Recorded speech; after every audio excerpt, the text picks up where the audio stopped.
aujourd'hui, on parle de la visite de Manuel Valls en Italie. Il est à Bologne avec le Premier ministre italien, Matteo Renzi, pour la fête de l'unité.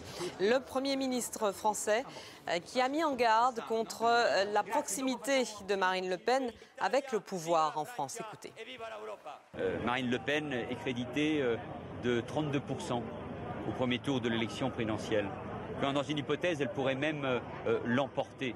On a besoin d'une crise institutionnelle pour faire en sorte que demain le Front National soit aux portes du pouvoir, ou on a au contraire la nécessité de redresser le pays.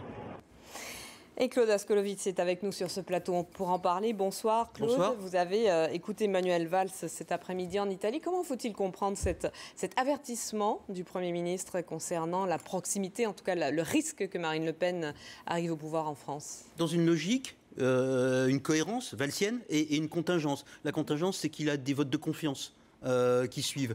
Et il y a un message qui est aussi envoyé aux socialistes, aux frondeurs dissidents. Si vous me faites tomber, s'il y a une dissolution, c'est l'extrême droite derrière. Ça ne sera pas un jeu amusant, on ne plaisante plus. C'est ça ce qu'il dit Manuel Valls avec sa dureté. C'est intéressant ce voyage en Italie pour Manuel Valls. Ça aurait pu être un affichage, ce qu'on appelle le storytelling, l'affichage des gauches modernes, en chemise sans cravate.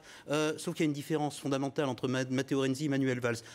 Renzi est au pouvoir lui tout seul et sa gauche italienne est ultra dominatrice dans le paysage politique du pays. Il a renversé la table. C'est la première force de gauche en Europe, la gauche italienne, les démocrates italiens. Manuel Valls, il n'est au pouvoir que parce que François Hollande l'a nommé.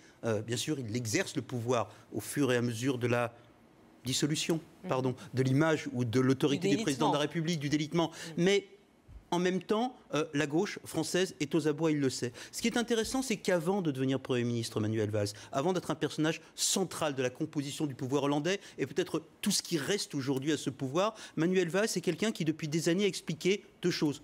Que le ras-le-bol, la déliquescence, le renversement de la vie politique française était possible et allait arriver parce que la politique se vit selon une langue morte et ne s'occupe plus des gens. Que dans ce grand renversement, la gauche disparaîtrait. Il était arrivé au pouvoir, était devenu Premier ministre et avait dit le Parti socialiste n'est pas sûr de survivre. La gauche n'est pas sûre de survivre.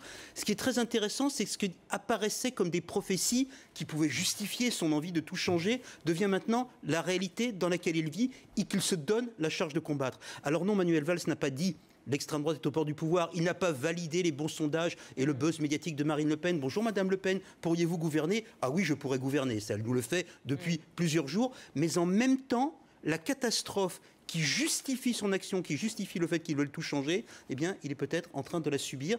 Il ne sait absolument pas comment se termine son expérience Manuel Valls et il peut avoir l'amer plaisir cruel d'avoir eu raison. Merci Claude Ascolovitz.